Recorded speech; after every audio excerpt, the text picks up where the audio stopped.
السلام علیکم ورحمت الله وبرکاتو. ټولو قدرمنو ګلانو ورونو ملګرو ته یو درخواست لرو، هغه درخواست را سره بدرګه کوي. کم مسلمانان چې زموږ غږ اوري له دې اوسه شروع چې زموږ میسج ور ورسېږي، اول به دا غاړې ورباندې کړو چې دا دې تر نورو مسلمانانو هم ورسوي، چې د نړۍ ټول مسلمانان په دې ځای باندې خبر شي. د هر مؤمن مسلمان ورور څخه دا غواړو چې په نن ورځ کې که په سبا ورځ کې وي چې خبر شي میسج ور ورسېږي، لس واره قل ولا شریفه ووایي او لس واره درود پر محمد رسول الله صلی الله علیه وسلم باندې ووایي،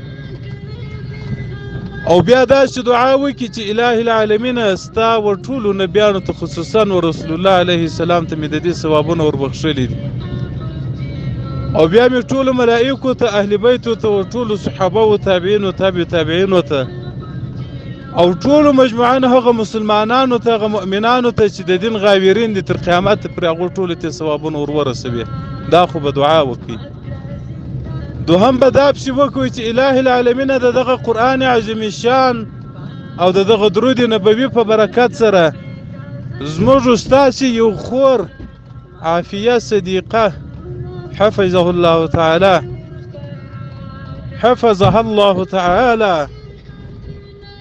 چې د کفارو په لاس کې بندي ده، د وحشیانو په لاس کې لوېدلې ده. یا الله تا ته هر څه هوسا دي، دا دې هم قدرت و حکمت چې کښېنولې دي، دا به دې هم یو قدرت و حکمت وي چې راخلاصه کړې. یا الله زموږ د قل ولا او زموږ د درود شریف په برکت سره دغه مؤمنه مسلمانه چې د کفارو په لاس کې بندي ده، او یا نور مسلمانان د کفارو په لاس کې بندیان دي، الهي العالمین د دغه ختم او دغه درود شریف په برکت سره اخلاص کې. دغه مؤمنه مسلمانه پر ټولو مسلمانانو باندې حق لري چې توره را واخلي، بم را واخلي، توپک را واخلي، جهاد شروع کړي، تر څو چې دغه مسلمانو له محبس نه وي وتلې. د ټول عالم اسلام د مسلمانانو غاړې په دغه ښځې باندې دي چې دغه یوه مؤمنه مسلمان خاص کار بیا افغانانو زموږ ستاسې غاړې په باندې دي، ځکه موږ تاسې وځانو ته د احمد شاه بابا او د میرویس خان نیکه لمسیان وایو. موږ تاسې داسې خلک درلودل لکه ملا محمد عمر مجاهد چې د یوه عرب پر سر باندې 20 کاله مبارزه د وینې تویېدل ټول ورته وسا ول، دا نسن قبلولی. نو پر موږ تاسې باندې حق لري، نور وس و طاقت که نه لرو، د امتحان وس کې نه لرو. الله جل جلاله پر موږ باندې دا امتحان راوستلی دی. الله جل جلاله دغه امتحان د دغه مؤمن مسلمان څخه لرې کوي. مؤمنو مسلمانانو پر ټولو باندې حق لري چې هر مسلمان دغه میسج واوري، هغه دغه دعا او دغه ختم د قرآن عظیم شان لس واره قل ولا، لس واره درود شریف ووایي، او بیا د غاړې د هر مسلمان باندې وي، په ورځ د حشر د هر مسلمان غاړې باندې وي چې دغه میسج واوري، او بیا له ده سره کوم نمبرونه یې هغو ته نه لیږي.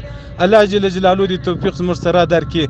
که مسافر یاست، که پر کورو باندې یاست، په اخلاص، په مینه او په محبت، په صداقت باندې، او هیڅونو کې د زړه په ژړا باندې، په حقیقي ژړا باندې، و الله ته لاس پورته کړي چې الله له تا بغیر بل غاویر نشته. ته د دغې مؤمن مسلمان په حق کې یو داسې فیصله وکړي چې دا بېرته تر خپله کوره راورسېږي.